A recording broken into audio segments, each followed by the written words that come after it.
Now here's the question that's on everybody's lips is, okay, you talk about all these rare plants, but how am I actually going to make some money out of these plants?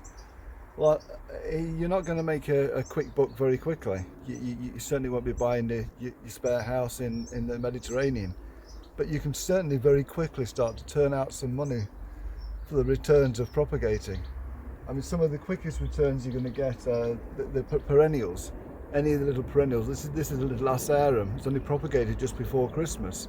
So within 3 months, you've got a saleable sized plant that's going out to resell.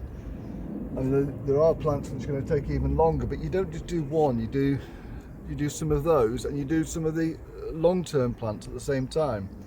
So these will give you a better return, but they take 3 years to actually. These are the bulbs, and these will take 3 years to actually get a return on.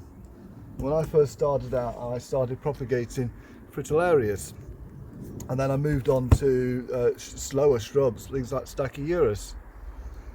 The first starting point has got to be, to find some of these rare plants, it's got to be something like the Plant Finder. The Plant Finder, which is the RHS Plant Finder. Now what it'll do, it'll give you a list of the nurseries that are selling the plants that you're looking for. Now you start with the plant that you like. It's got to come from here. There's no point in propagating plants if you don't actually have a love for the plant that you're propagating. So your particular plant that's of interest to you, you will then start researching it in the Plant Finder. For example, whether I'm opening the page at Fuchsia, or you can open the page at Fritillaria, or one of the cactuses, Crassulas, Clematis, Cannas.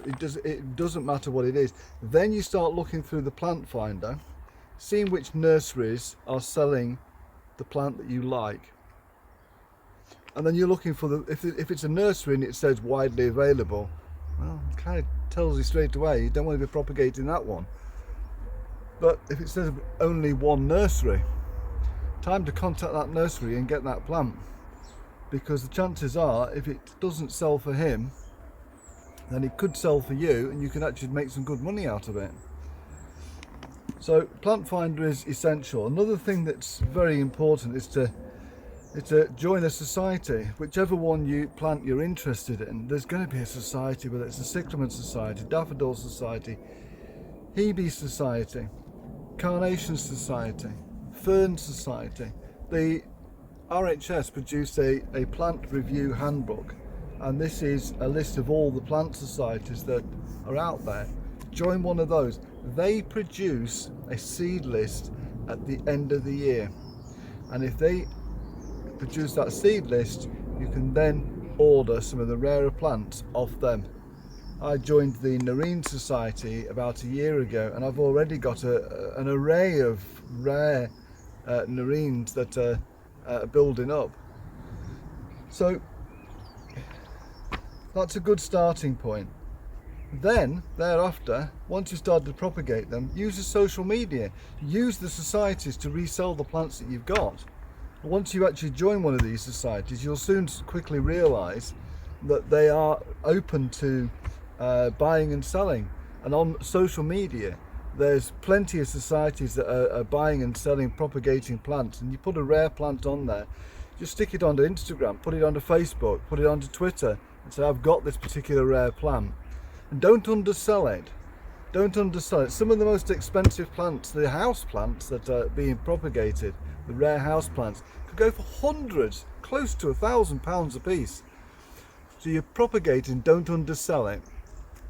And the other thing is to look out for things that are in fashion at the moment. This is the Schlepherus, the hardy Schlepherus, which are pretty scarce to get hold of at the moment.